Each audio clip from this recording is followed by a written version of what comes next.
Pia, nice to see you again.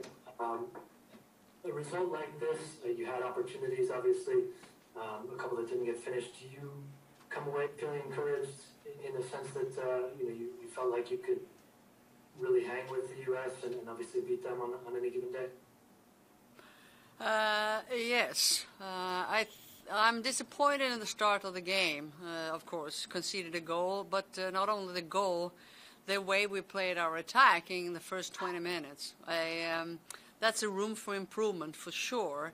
But in the second half, and the fact that we created fairly many chances, and I'm happy with that. And as you know, you have to put away the chances if you want to win, and we did not. US scored 2 goals.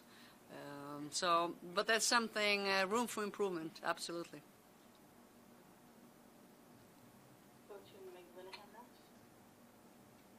Pia, I know, again, like you've been talking about goals this entire term and trying to see them, but in terms of the actual quality of the chances that you created today, were you happy with just the level of actual offensive output that you had, or were you still hoping to see more there? Well, I'm actually fairly satisfied with the fact that we created so many chances against the best team in the world. So, of course, there's a little bit about tactics. And as I said, the first 20 minutes, we didn't play well. But at the end of the day, when you look at 90 minutes, there are some great situations where we should do more of. And then again, the chances that were created in one way, but I think we can create different kinds of chances, actually. So, for instance, I think we could have more corners, because I think we're pretty good in corners, but that didn't happen today, unfortunately. One quick follow-up, just in terms of balancing creating chances with some of the defensive work, it really did seem like Marta has been tasked with more defensive responsibility. Obviously, Dubinja is always going to be a player that leans into the high press, but have you seen that shift work for you, especially in this game against the United States?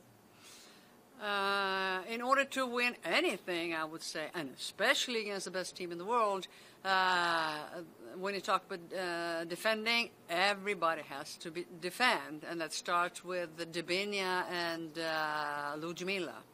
And of course that's a balance, because you can cheat a little bit, especially with fast plays like Dubinja and Ludmila, but also with smart plays like Marta. I think there's room for improvement, especially how we dealt with the midfielders and move over in the defense. So I'm happy the fact that we had 90 minutes against the U.S. because there's so many things we can learn and do better. Thank you, Pia. We'll go to Dan Penland next. Hey Pia, commiserations this evening. I just wanted to ask you about Kristen Press. Obviously she scored the first goal, and I know that you offered her first call-up back for the US in 2012. How would you summarise her international career, which she's had since that moment? Oh, fantastic. I remember when she was calling for the first time, and everybody told me that she's a goal scorer, and she has proven that. From different kinds of angles, and I think she is in the box. She is one of the best. So, unfortunately, she scored a goal today. We'll go to Dan Maletta. Hi, Pia. Just to follow up on Meg's question about Marta and defending, would you ultimately prefer to see Marta not sit so deep and have the build-up get the ball to her as opposed to her coming back to retrieve it? Well, I would love to see her more attacking, but at the end of the day, she needs to be involved in the defense if we're going to win anything. Because, as you know, if you want to protect your goal, and we talk about defense, there are certain priorities. And Marta on the flank, she could play it up top as well, but on the flank, she needs to work together with the other players. And that will be important. And it doesn't count only for Marta, but also for the other players. Thank you. We'll go two more. We'll go to Harjeet Johal. Hi, Pia. You have another quick game coming up on Wednesday against Canada. What are your initial thoughts on playing the Canadians? I know the two teams met in France last March, and there's a bit of a budding rivalry there. Thank you. Well, it's fantastic to have 3 games. So we're going to analyze this game, of course, more thoroughly. And playing against Canada, we know, and it's a good opponent for us because we need to step up a little bit when it comes to the defense.